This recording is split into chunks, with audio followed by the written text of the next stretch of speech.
Estamos no ar, boletim 21 da história do canal com os assuntos da Fórmula 1 e da velocidade para você. Vem comigo, assuntos de hoje. Netflix teria filmado confronto entre Wolff e Horner. Red Bull alerta para grande catástrofe na Fórmula 1. Com uma velocidade de quase 500 km por hora, Tuatara torna-se o carro de produção mais rápido do mundo. Decisão de pit stop tomada pela Ferrari foi tomada em 1 segundo. A Ferrari fez a escolha certa para Leclerc no Grande Prêmio do Canadá. Mercedes não lida mais com os botos. Mercedes vai fazer o carro andar em Silverstone com as atualizações. Piloto demitido Mazepin processa Haas. Bottas diz que perdeu a alegria de correr da Fórmula 1 ao lado de Hamilton. Hamilton odeia terminar atrás do seu companheiro de equipe. Metrópole Europeia se candidata à organização do Grande Prêmio de Fórmula 1 e Max corre com Leclerc de forma diferente de como ele correu com o Hamilton. Esses assuntos a partir de agora para você do Boletim 21 do canal Esporte Total Momentos Emocionantes. Perdeu o boletim anterior? Vou deixar o link no card ou na descrição para você assistir a hora que você quiser. Acesse também o grupo lá no Facebook, o grupo F1 Brasil Racers, nosso parceiro aqui na internet.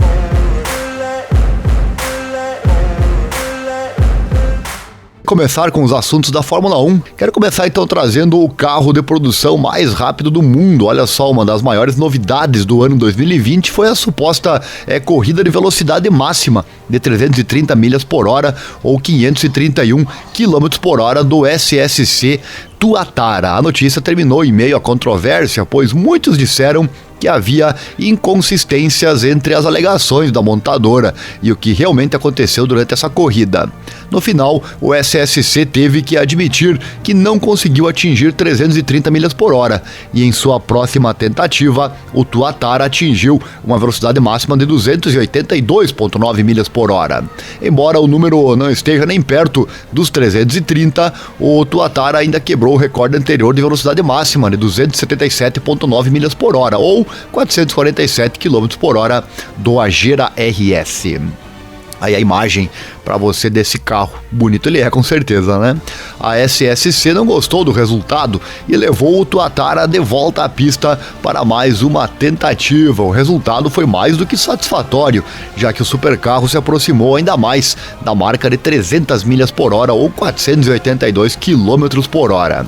Ao volante estava o mesmo cliente da Tuatara, o Larry Kaplan, que quebrou o recorde em 2021. Desta vez, porém, o SSC fez sua lição de casa muito bem, pois convidou muitas pessoas para testemunharem o evento. Primeiro, eles tinham o técnico da Racelogic, Mitchell Townsend, e o analista independente, o Robert Mitchell, mas também o fundador e CEO da SSC North America, o Gerald Shelby. A tentativa ocorreu no Johnny Boehmer Proving Grounds, no Launch and Landing Facility da Space Florida, em 14 de maio de 2022. A pista é relativamente curta, 2,3 milhas ou 3,7 quilômetros, o que significa que o Tuatara tem espaço um pouco limitado para correr a todo vapor.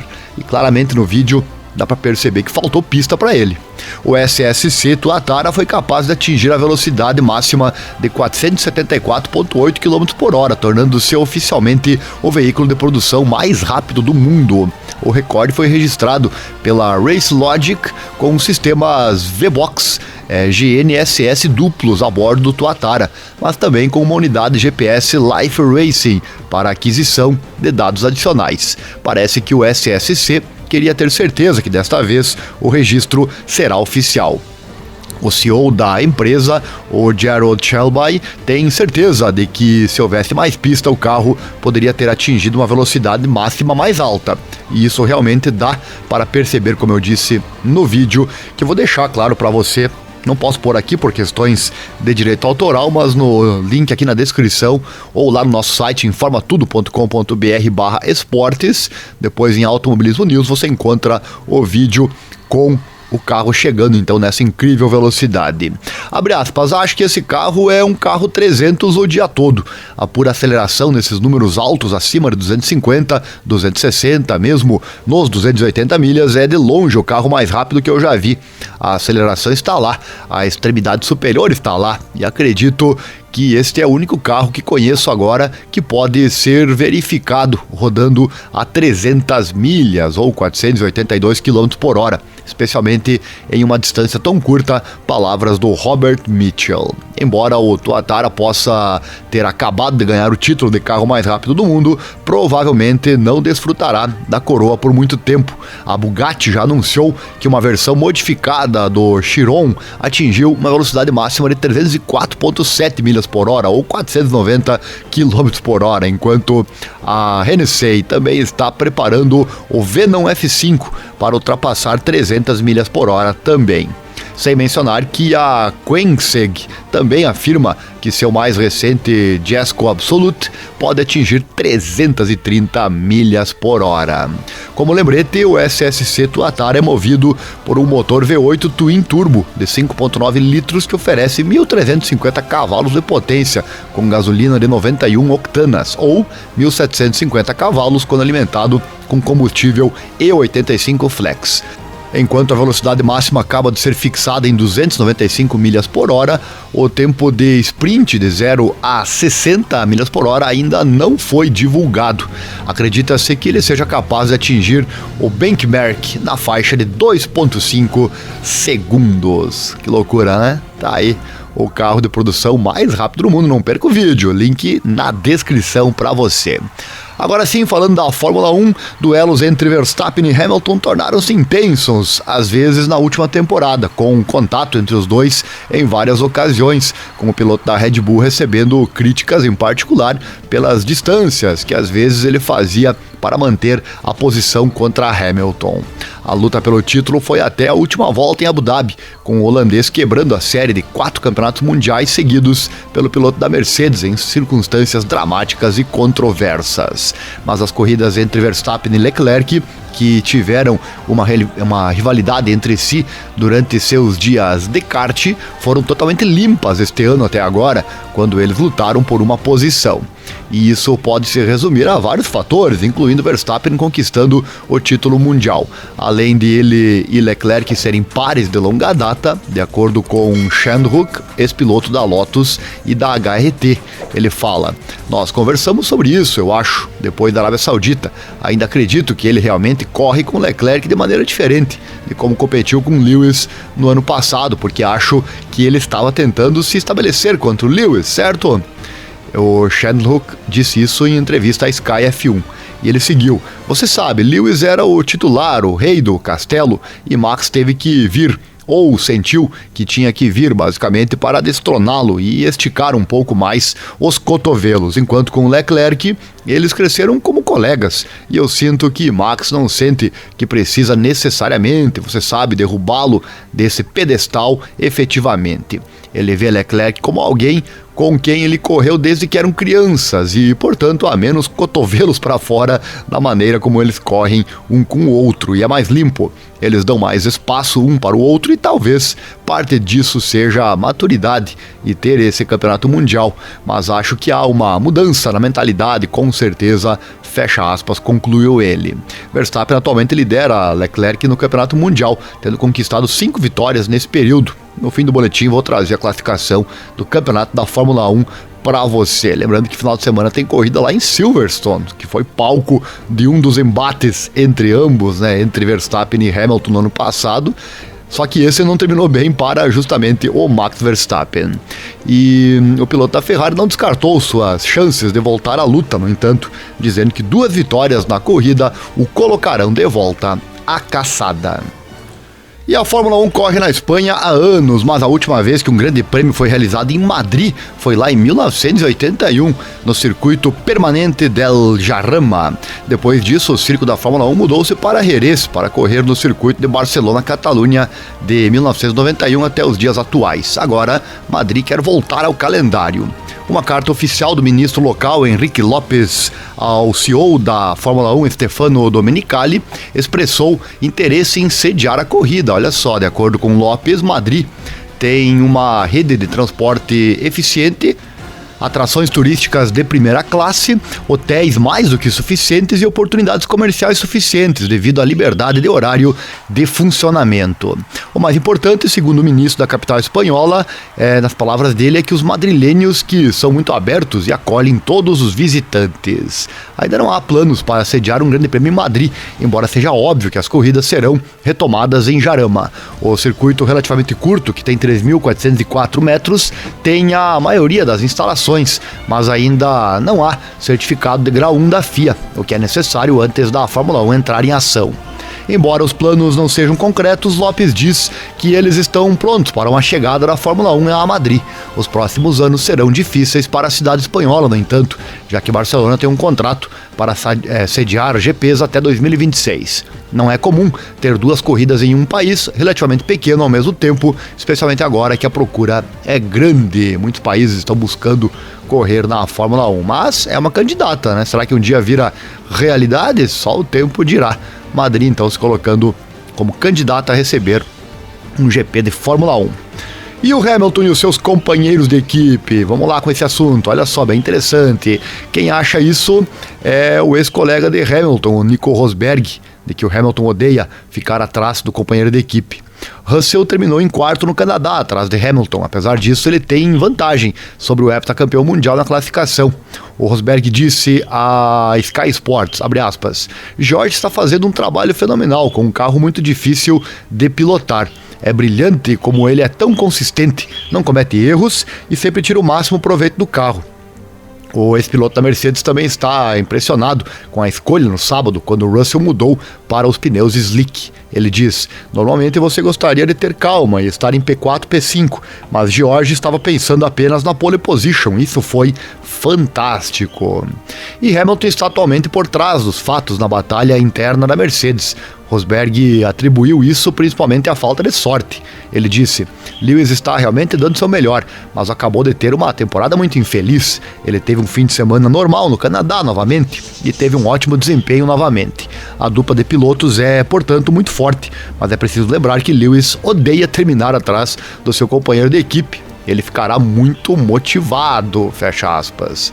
E se alguém sabe sobre isso, certamente é o Nico, né, que foi colega de equipe e foi campeão, inclusive, para cima do Lewis Hamilton. E ele encerra dizendo, a certa altura Hamilton conseguiu estabelecer tempos mais rápidos do que os dois líderes, Max e Carlos Sainz, durante o Grande Prêmio do Canadá. A Mercedes parece ter encontrado seu caminho novamente. O carro da Mercedes foi razoável na corrida. Eu adorava ver o George fazer todas aquelas ultrapassagens no hairpin. Eles definitivamente estão progredindo, mas ainda há um longo caminho a percorrer para chegar ao nível da Red Bull e da Ferrari. Eles não podem vencer em Silverstone. Estão muito atrasados para isso. Palavras do Rosberg. Apesar que a Mercedes vem com atualizações. Daqui a pouco eu trago essa informação por aqui.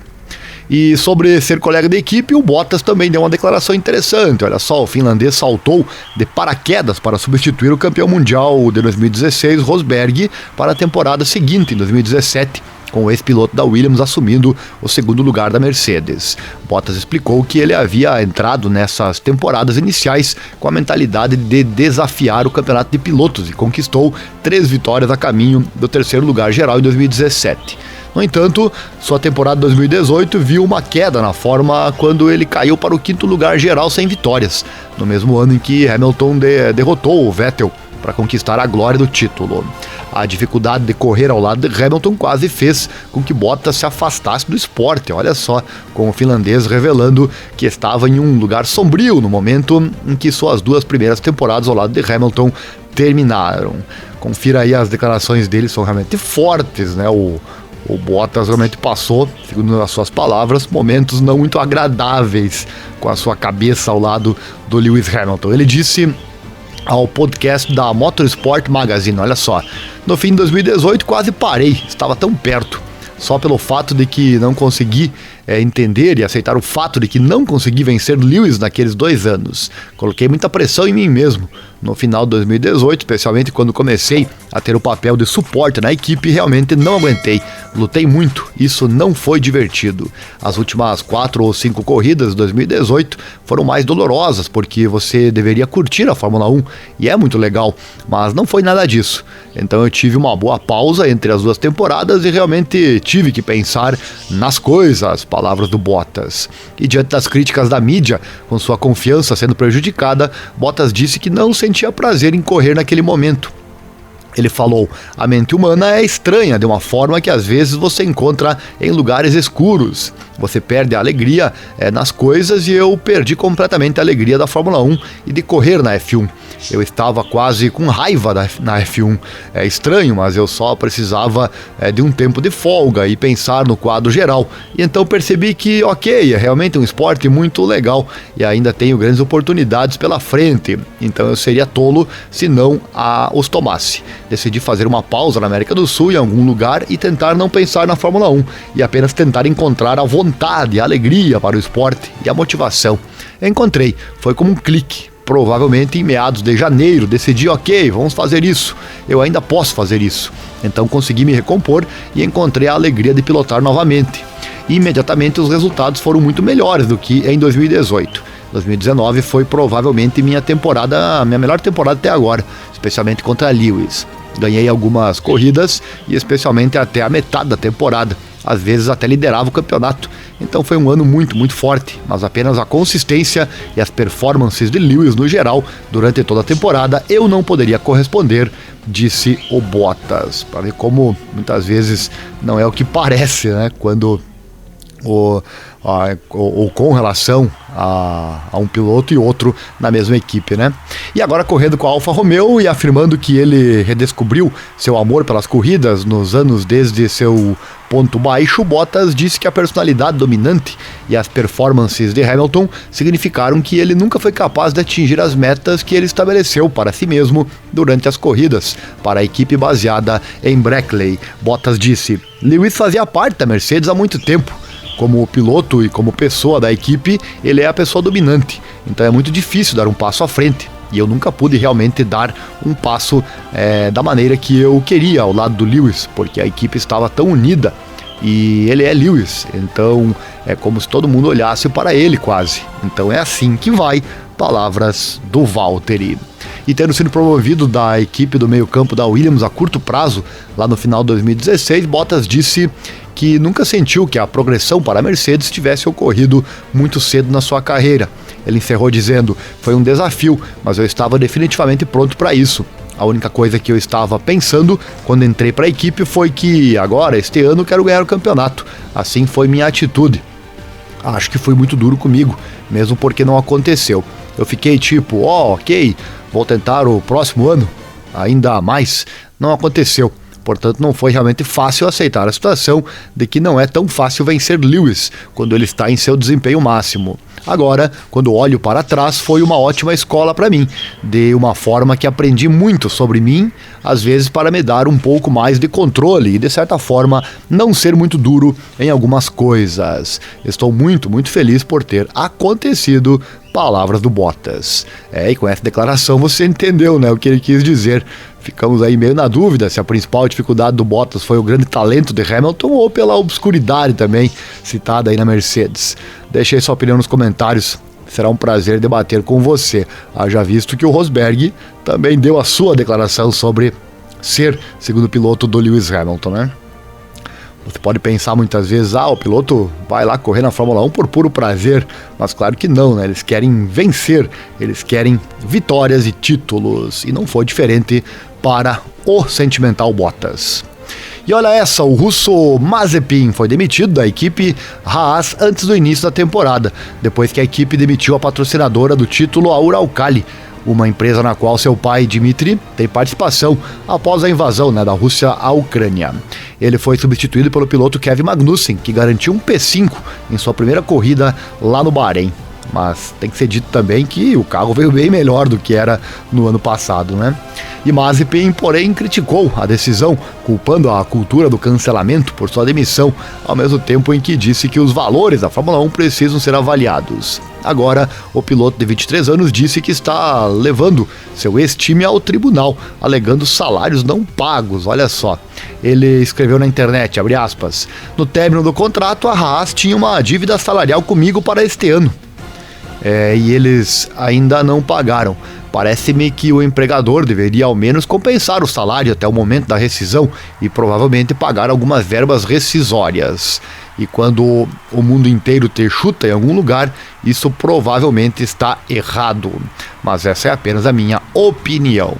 Mazepin afirma que documentos judiciais já foram arquivados e que o rompimento do relacionamento da equipe com a Uralkali não deveria ter afetado seu contrato.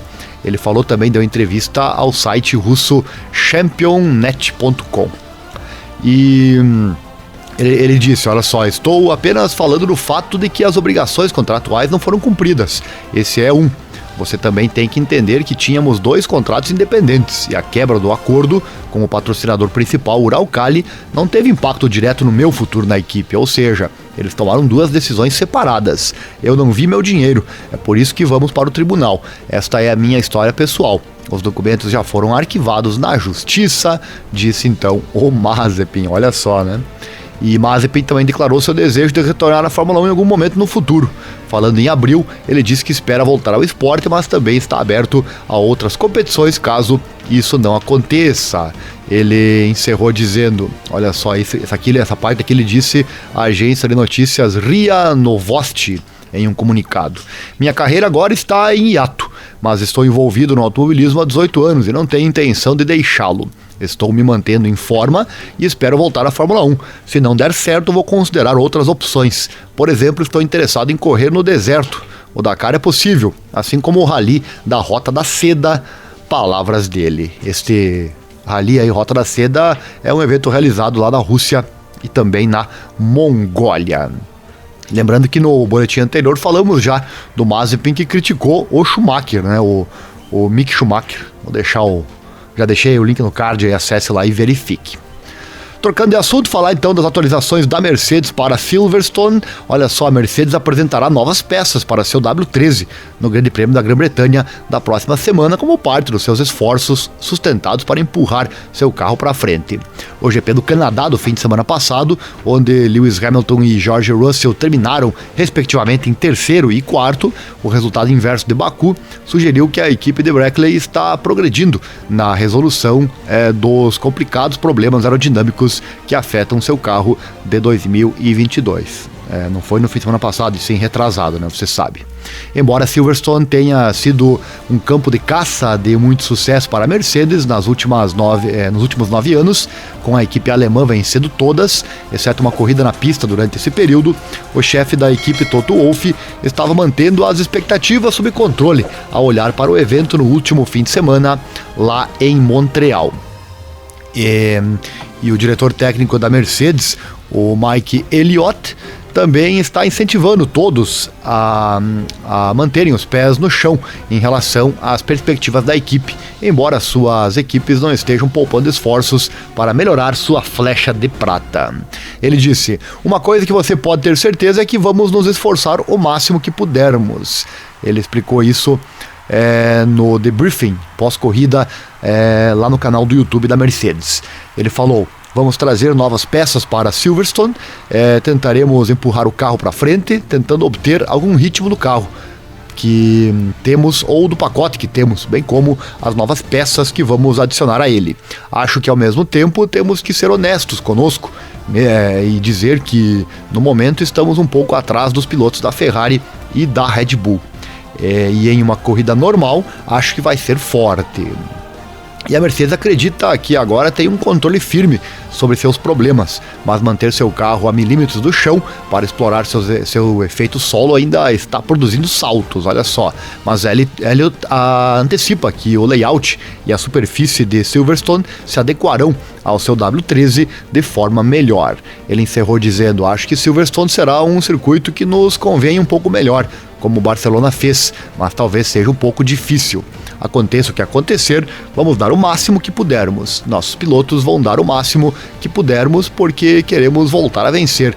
Queremos vencer para o time, definitivamente queremos vencer. E queremos vencer para vocês, torcedores. Então, vamos ver o que acontece, fecha aspas, disse ele. Tá aí a promessa, então, feita de que o carro vem melhor já para a próxima etapa no próximo final de semana. E olha só, sobre os saltos, sobre os botos, né? Toto Wolff disse que o porpoising, né? Que a Mercedes fez a distinção entre o porpoising e o salto, insistindo que o primeiro foi erradicado, enquanto o último permanece incorporado em seu W13, devido à sua baixa altura e rigidez.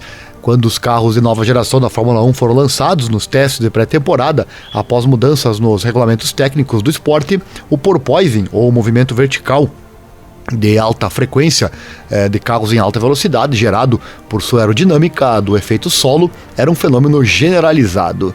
E na Mercedes realmente era e talvez ainda é muito forte. É a equipe que mais sofre com isso. E o problema complexo foi abordado e mitigado com sucesso por várias equipes, mas as dificuldades da Mercedes persistiram. Em Barcelona, Wolff afirmou que os engenheiros da equipe de Brackley finalmente resolveram o problema, apenas para George Russell, fazendo Lewis Hamilton aumentar suas reclamações sobre o seu carro saltitante durante os fins de semana de corrida que se seguiram. E após o GP do Canadá, no último domingo, no domingo retrasado, no qual Hamilton e Russell terminaram respectivamente em terceiro e quarto, o Wolff manteve sua afirmação de que a Mercedes havia efetivamente conquistado o controle do efeito do seu carro, mas ainda não deu seu problema de salto. Não resolveu, né, seu problema de salto. Ele disse: acho que de certa forma dissecamos o que definimos como porpoising ou bouncing. E é que o porpoising, que é o movimento aerodinâmico do carro, acho que está resolvido. E resolvemos isso em Barcelona. É mais que o passeio dos carros é realmente o que causa os comentários dos pilotos. Os carros são simplesmente muito rígidos. O passeio no meio-fio é ruim. E eu diria que agora, com a dissecação desse problema, você pode resolvê-lo melhor. E embora os carros saltantes da Fórmula 1 também sejam um subproduto do seu design de efeitos no solo, Wolff diz que a magnitude do problema agora é específica da pista. Ele falou: o que vemos nos carros é apenas a rigidez. Você olha para alguns dos movimentos lentos dos dois carros, principalmente os da Alpine. Você vê que eles estão saltando no meio-fio de uma maneira muito difícil. Isso é o que os pilotos realmente reclamam, a rigidez do carro. Isso é algo que precisamos observar. Como podemos reduzir o impacto? E, claro, quanto mais suave a pista, melhor. Quanto mais baixas as zebras, menos vemos esse fenômeno, disse o dirigente da Mercedes. E embora a Mercedes tenha desfrutado de um forte dia de corrida em Montreal, Hamilton e Russell não conseguiram se juntar à luta na frente entre a Red Bull e os competidores da Ferrari, Max Verstappen e Carlos Sainz. Portanto, mais velocidade precisa ser extraída do seu W13 antes que ele possa misturá-lo com os atuais concorrentes da Fórmula 1. Wolff explicou a chave para desbloquear todo o potencial das suas flechas de prata. Ele encerrou dizendo: acho que só precisamos colocar mais carga no carro, mais downforce, e fazer isso igualmente com um carro que não esteja tão baixo no solo quanto esperávamos. É uma direção clara, você ver os carros indo mais alto. E é aqui que precisamos encontrar o desempenho. Palavras então do Toto Wolff. O que você achou disso, meu amigo? Olha só, ele separou os saltos do porpoising. Tá aí as palavras então da Mercedes. Enfim, vamos aguardar a próxima etapa e vamos verificar o que acontecerá. E sobre o pit stop da Ferrari, ou os pit stops sempre controversos, Carlos Sainz liderou o Grande Prêmio do Canadá de 2022, mas ele estava sob pressão. Max Verstappen na Red Bull e Lewis Hamilton na Mercedes já estavam de volta com seus pneus novos e se recuperando. Então, como a Ferrari se comportaria com Sainz? A saída de Yuki Tsunoda no final do pit lane ofereceu uma oportunidade que a equipe tradicional aproveitou imediatamente. No entanto, inicialmente não estava claro o que aconteceria com o carro encalhado de Tsunoda. Em uma primeira reação, o controle de corrida em Montreal mostrou apenas amarelo localmente. O carro de segurança só foi acionado com um atraso na volta 49 e a corrida foi neutralizada. O chefe de equipe da Ferrari, Mattia Binotto, critica isso e diz: "Acho que levou muito tempo para a decisão de enviar o carro de segurança para a pista. Isso, por sua vez, tornou muito difícil para a Ferrari tirar vantagem da situação."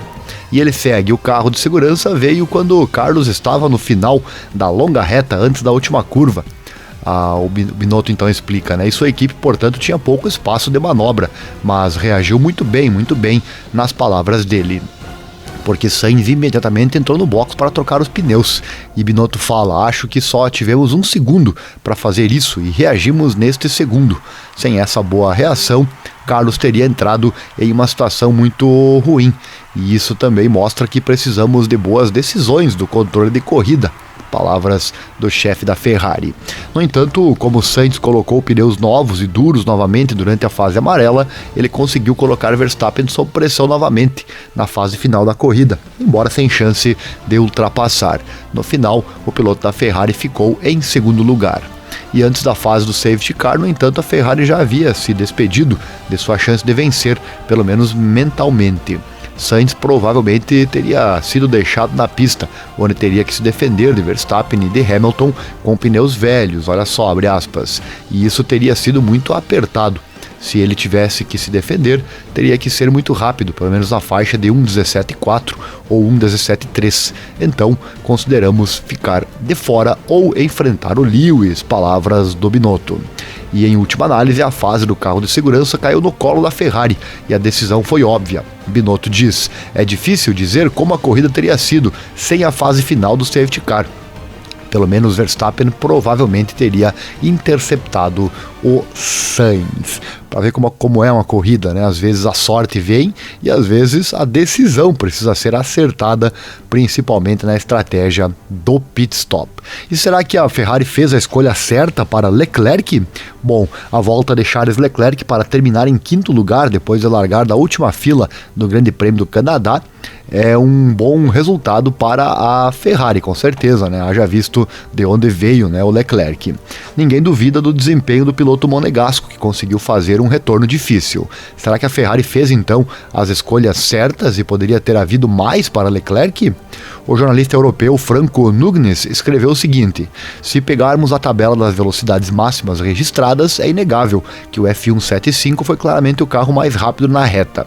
Leclerc, que estava sempre ocupado com outro carro antes dele, pôde aproveitar o DRS aberto.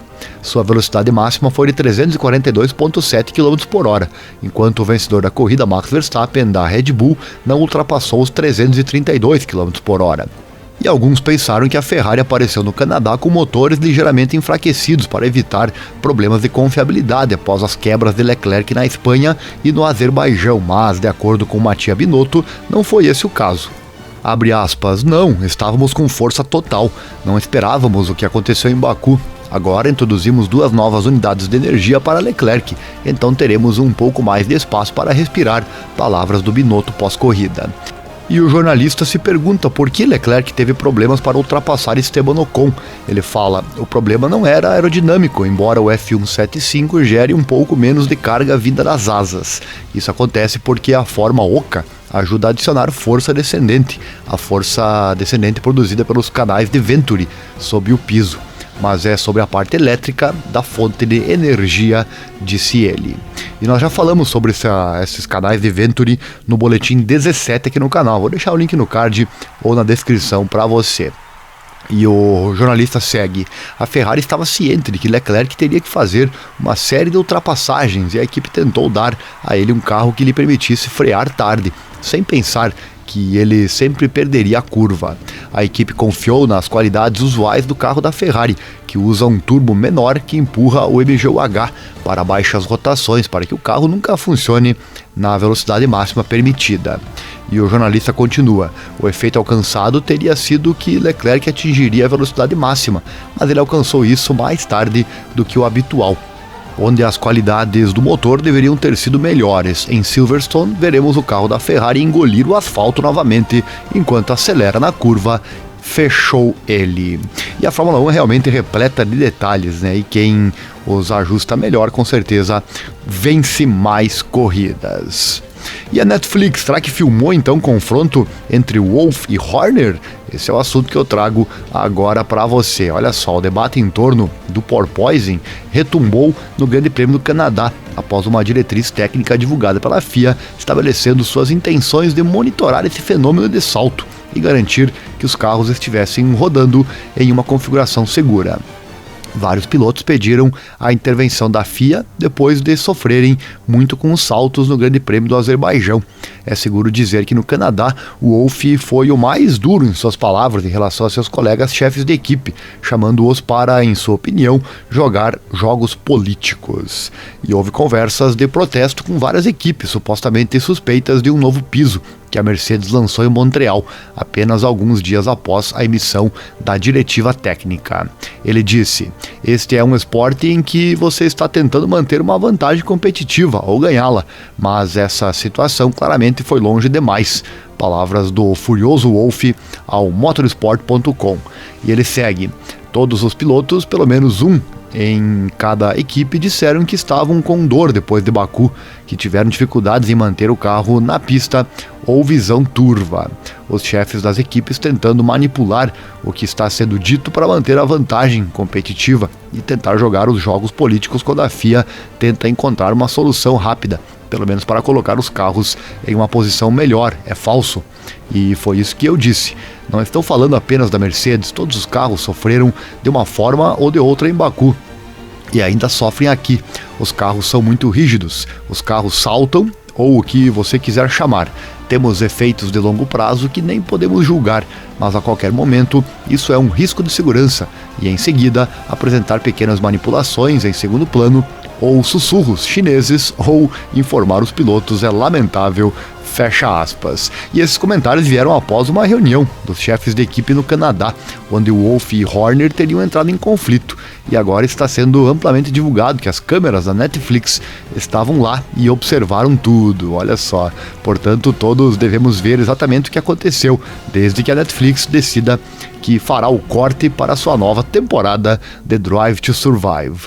A série de documentários que oferece uma visão dos bastidores da Fórmula 1, além do que as câmeras de TV mostram, atraiu críticas mistas do paddock, desde a primeira temporada exibida lá em 2019. Mas entre o público é certamente um sucesso, inclusive sendo considerada a principal responsável pelo aumento da audiência da Fórmula 1. Se filmaram, vamos torcer então que apareça na próxima temporada. E para fechar aqui o boletim, antes nossa classificação da Fórmula 1, trazer aqui a informação da Red Bull que alerta para a grande catástrofe na Fórmula 1. Olha só, o limite de orçamento na F1 é uma verdadeira dor de cabeça para várias equipes. As principais equipes são particularmente afetadas pelo aumento da inflação em todo o mundo, mas de acordo com o chefe da Red Bull, Christian Horner, também será um problema para as equipes menores se a Fórmula 1 não intervir. Além disso, tossir mais dinheiro não deve ser um problema para ninguém. Em conversa com a imprensa, ele expressa suas grandes preocupações. Ele disse: "O problema com a incerteza do teto orçamentário e da inflação que vemos são apenas peças e pessoas que são o maior custo. Acho que é uma catástrofe para a Fórmula 1, como um todo, se as pessoas forem vítimas disso, por algo além do seu controle. Há um problema moral com o qual temos que lidar. Eu sei que a FIA está olhando para isso com a Liberty Media, proprietário da Fórmula 1, porque ninguém poderia esperar isso. Talvez eu seja o único que pensa muito nessa conversa, mas nossos problemas ainda não são os maiores nessa área. Quer dizer, a Mercedes há mais funcionários e salários mais altos dentro do grupo", disse ele. E além da Mercedes, e também a Ferrari, Horner vê um problema para as equipes menores. Ele fala: "Se você ouvir falar das equipes do meio campo, elas também ultrapassarão o teto orçamentário. Eles primeiro defendem uma redução. Isso mostra que não se trata de desenvolvimento, que é a maior contribuição para os custos.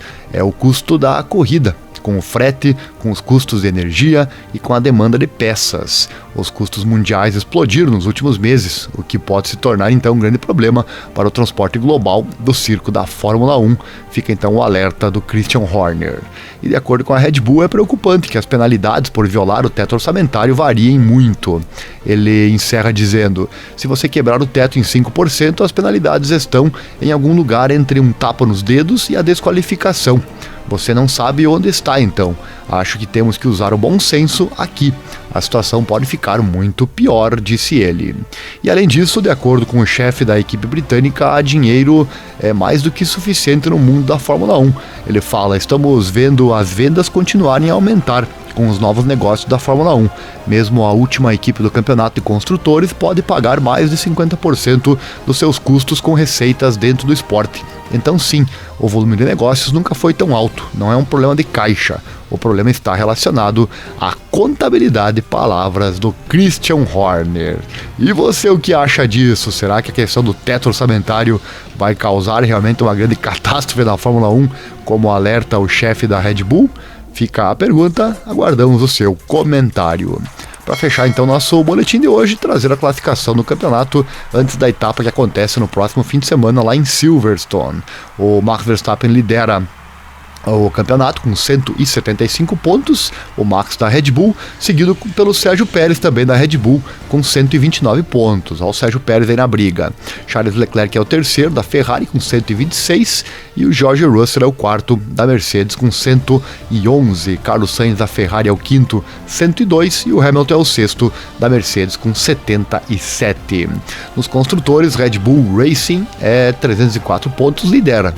A Ferrari em segundo com 228 e a Mercedes em terceiro, 188 pontos. Depois McLaren, Alpine, a Alfa Romeo, Alfa Tauri, Aston Martin, Haas e também a Williams. Por hoje é isso, meus amigos. Se gostou, compartilhe nossos links com seus amigos, assim o canal cresce e poderá assim trazer mais e mais conteúdo de qualidade para você. Hoje abordando vários assuntos interessantes do mundo da Fórmula 1 e também sobre o carro mais rápido em produção comercial do mundo. Assuntos de hoje, valeu, obrigado, um abraço e até mais.